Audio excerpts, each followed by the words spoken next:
Okay, so picture this. It's 6 in the morning, your alarm goes off, and before you even get out of bed, you're already running through that list in your head. I have to get the coffee going, I have to get through Oh, traffic. that universal dread. Yeah, It feels like the day is already demanding things from you before you've even started. exactly. And that feeling is the perfect entry point for today's deep dive. We're analyzing the message itself from House Church Mountain Grove, dated February 8, 2026. Right. And the whole mission is to explore the psychological shift from I have to over to I get to. Which, is usually where my eyes start to glaze over.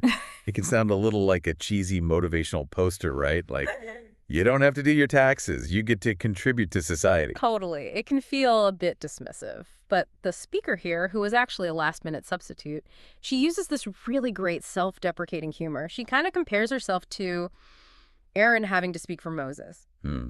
Setting the stage. Like, I'm the B team, so lower your expectations. Yeah, but then she just drops this really profound anchor on the whole I get to idea. And it's not just about positive thinking. It's it's more like an argument for asset recognition. Right. So when you say, I have to make lunch, the unsaid part is that you have food and you have people to feed. So the burden is actually evidence of the blessing. That's it. And she applies this directly to the church, to any work culture, really. She talks about the value of the toilet scrubbers versus the platform speakers. Oh, I found that so powerful. Yeah, her point is that it's an ecosystem. The microphone on stage doesn't work if the janitor decided the dirt wasn't his problem. The visible work completely falls apart without the invisible work. She even uses her own life as a case study, right? Moving from a bank job to youth work. Right, and the fascinating part wasn't just the career change.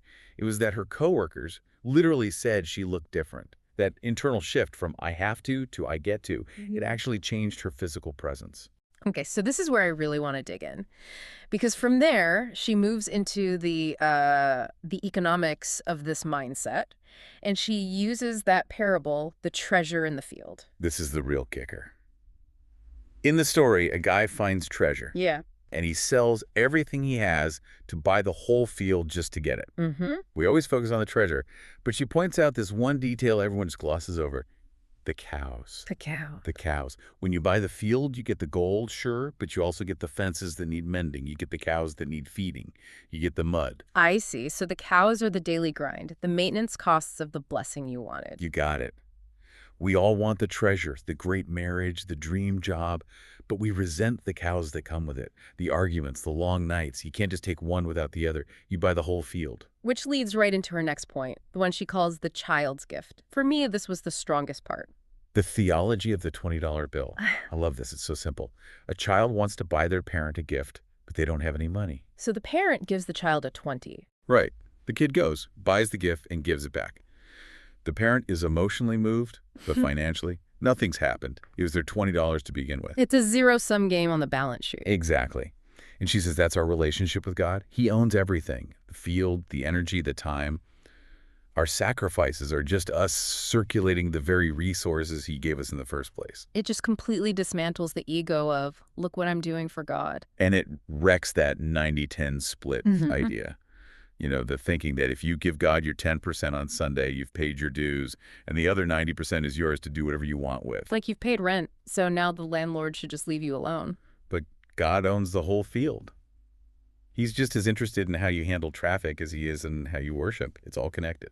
She closes with this really sobering story. It's almost a warning. The 90th birthday party. Yeah. It was this huge, lavish affair. Everyone flew in, amazing food, decorations, everything.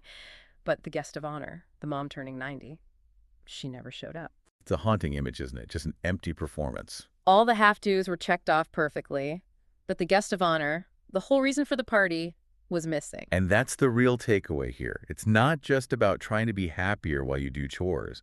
It's about integration. It's about seeing that the daily stress is the stewardship of the treasure you wanted. So I guess that's the thought to leave you with. If you looked at your stress today not as a hassle, but as the cows that come with your treasure, how would that change the way you work? Go feed your cows.